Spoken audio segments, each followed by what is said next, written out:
우리 하나님은 공의의 하나님이십니다. 우리 하나님은 우리를 사랑하시되 또 정의를 사랑하시는 우리 하나님이세요. 그래서 오늘 말씀을 통해서 우리에게 말씀하시는 것은 우리가 정의를 회복해라, 공의를 회복해라.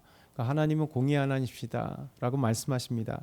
그러면서 우리가 참되게 하나님께 회복하고 회개하고 돌아오라, 그러면서 우상을 벌리고 하나님께 나오라. 우상을 숭배하는 자들에게는 하나님이 심판하신다. 그러니까 이렇게 이스라엘 백성들을, 북이스라엘 백성들에게 하나님 말씀하시며 동시에 우리에게도 동일하게 말씀하시는 거죠. 오늘 말씀 첫 번째 보면 이제 하나님의 공의가 회복될 때 우리가 살 수 있다라고 말씀하세요. 14절부터 15절 말씀 보면 같이 한번 읽어볼까요? 14절과 15절. 너희는 살려면 선을 구하고 악을 구하지 말지어다. 만군의 하나님 여호와께서 너희의 말과 같이 너희와 함께 하시리라. 너희는 악을 미워하고 선을 사랑하며 성문에서 정의를 세울지어다.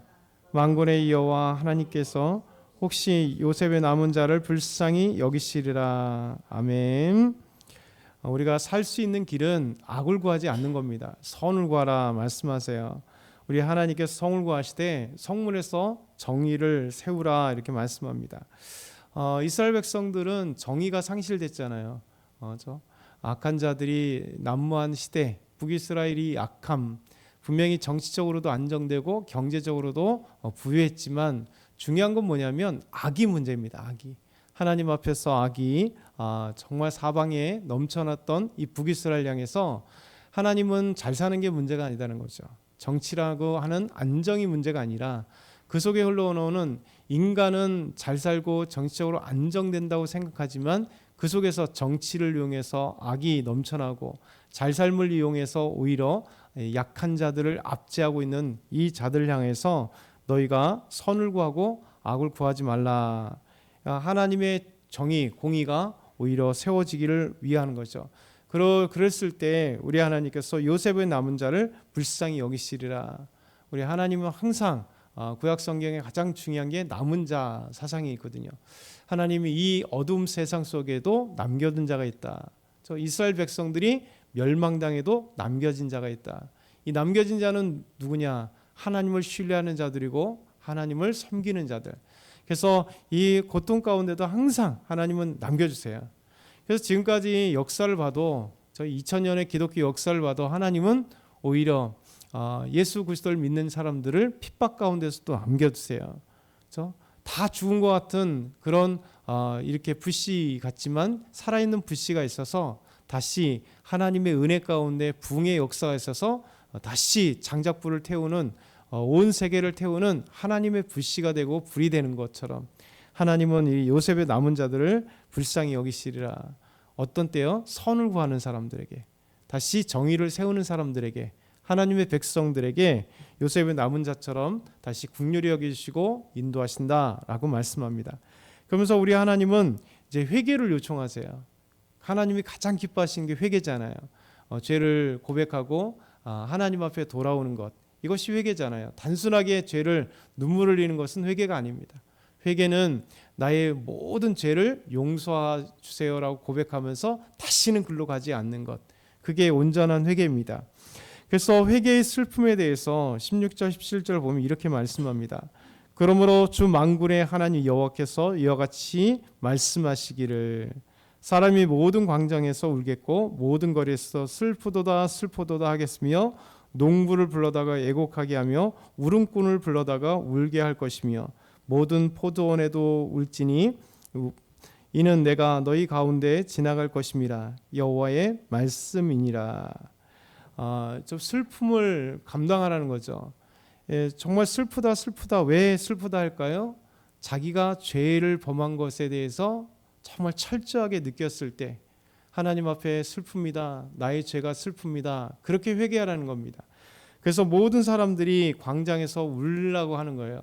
저 슬픔, 자기의 죄에 대해서 애통하고 아파하고 눈물을 흘리고 더더군다나 울음꾼을 데려오라는 거죠. 이 울음꾼이란 뭐냐면 우리나라도 예전에 장례식장 보면 아이고 하고 이렇게 하는 사람 있잖아요. 왜 슬픔을 더하려고 하는.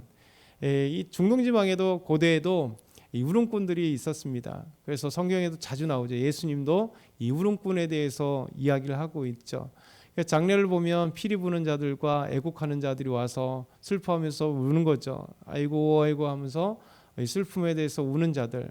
근데 이게 단순하게 죽은 자들을 위한 울음꾼이 아니라 바로 회개에 대한 울음꾼을 불러다가 그렇게 간절하게 회개하는 것처럼, 그렇죠? 비유를 하는 거죠. 그렇게 울음꾼을 불러다가 울게 하는 것처럼 온 사람들이 다 죄에 대해서 회개하고 울고 눈물을 흘려라. 그때 너희의 죄가 온전히 용서받을 거라는 그런 의미를 갖고 있는 거죠. 그러면서 오늘 말씀 마지막에 보면 하나님이 바람이 있어요. 바람이 우리에게 향한 하나님의 원하시는 것, 그리고 그에 대한 이스라엘 백성들의 죄에 대한 심판의 모습이 왜 무엇 때문에 심판하는가 그 말씀이 나오죠. 하나님의 바람이 뭔가 24절과 25절 한번 같이 읽겠습니다. 24절과 25절 시작.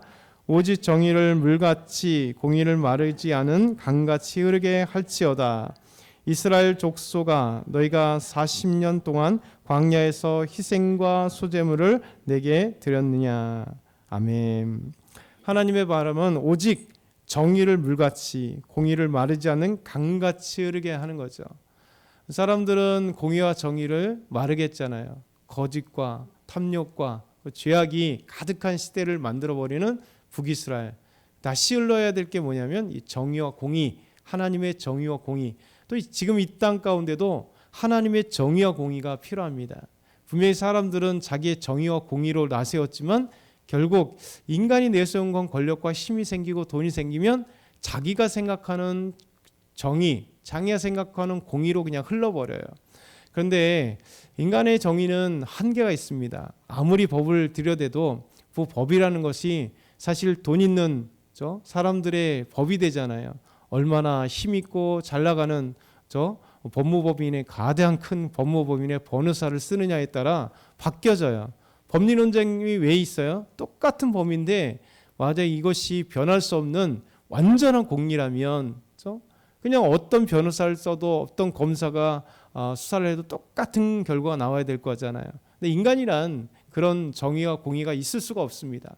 그래서 항상 이 법리 논쟁을 하는 이유가 뭐 이번 같은 경우도 헌법학자들이 똑같은 내용을 하잖아요. 이것이 내란이 될 것이 아니냐.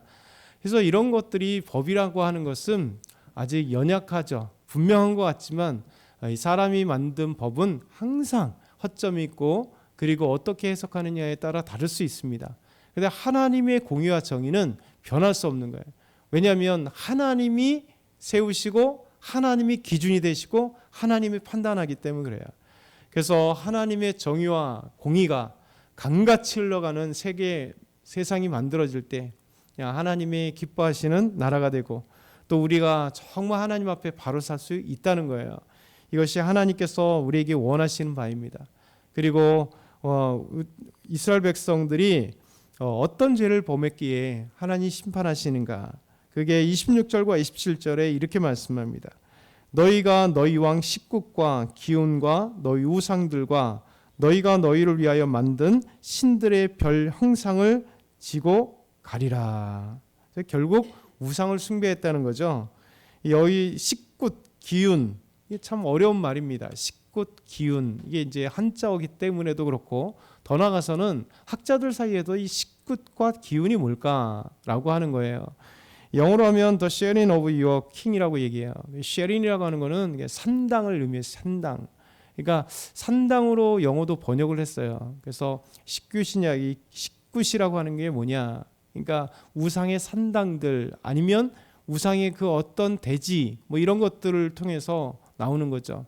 그래서 이 식굿이라고 하는 것은 우상들을 숭배하는 어떤 장소, 어떤 건물, 어떤 땅 뭐 이런 것들을 다 가리키는 게 식굿입니다.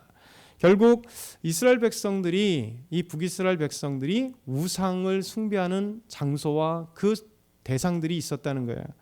기운이라고 하는 것도 비슷합니다. 이게 우상들의 받침이라고 하는 뜻을 갖고 있기도 한데 정확한 표현을 잘 몰라요. 어쨌든 간에 식굿과 기운은 우상에 관련된 겁니다. 그래서 우상 숭배하는 어떤 기구라든가 우상을 숭배하는 어떤 산당이나 아니면 지형물 뭐 이런 것들을 얘기합니다. 더 나아가서 그들은 신들의 별 형상, 그러니까 별 형상이 신들로 이렇게 상징되는 거 있죠.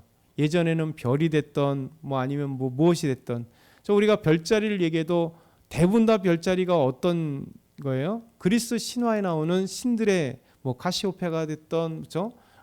여러 가지 이제 신들이 있죠. 다 신들의 별자리 이름을 지은 것처럼, 그런 것처럼 이 신들의 형상을 이렇게 섬겼어요. 나중에 보면 남유다의 솔로몬도, 그 전에 이제 있겠지만 솔로몬도 별 형상을 남유다도 가지고 온갖 별 형상, 그렇죠? 태양상 뭐 이런 것까지도 다 숭배했던 모습들을 보게 됩니다. 그러면서 하나님이 이렇게 우상을 숭배하는 자들을 향해서 내가 너희를 다메섹 밖으로 사로잡혀 가게 하리라. 그렇죠? 다메섹 바로 위에 있는 시리아, 지금의 시리아죠. 아람 그 이후까지 끌려가게 하리라고 하는 거죠. 결국 하나님께서는 이제 이미 저 아수르에 의해서 북이스라엘이 멸망당할 것을 선포하는 거죠. 그래서 하나님이 이 북이스라엘 향해서 이게 사랑이에요. 이들의 죄악 가운데 하나님이 회개를 요청하고, 그리고 그 사라져가는 너희가 선과 그리고 정의, 공의를 구하고, 그래서 공의가 물같이 강물같이 흐르게 할지어다라고 말씀하고 있는 이 하나님의 은혜. 오늘도 저와 여러분이 이 말씀을 나아가야 돼요. 나의 우상이 뭘까를 생각하면서 내가 하나님의 공의 가운데 서 있는가, 그 공의를 향하여 세상의 법도 중요하지만 그거보다 더 정확하고 변하지 않는 하나님의 참된 공의가 성경에 나와 있기 때문에 이 말씀 따라 오늘도 승리하는 저와 여러분 다 되길 소망합니다.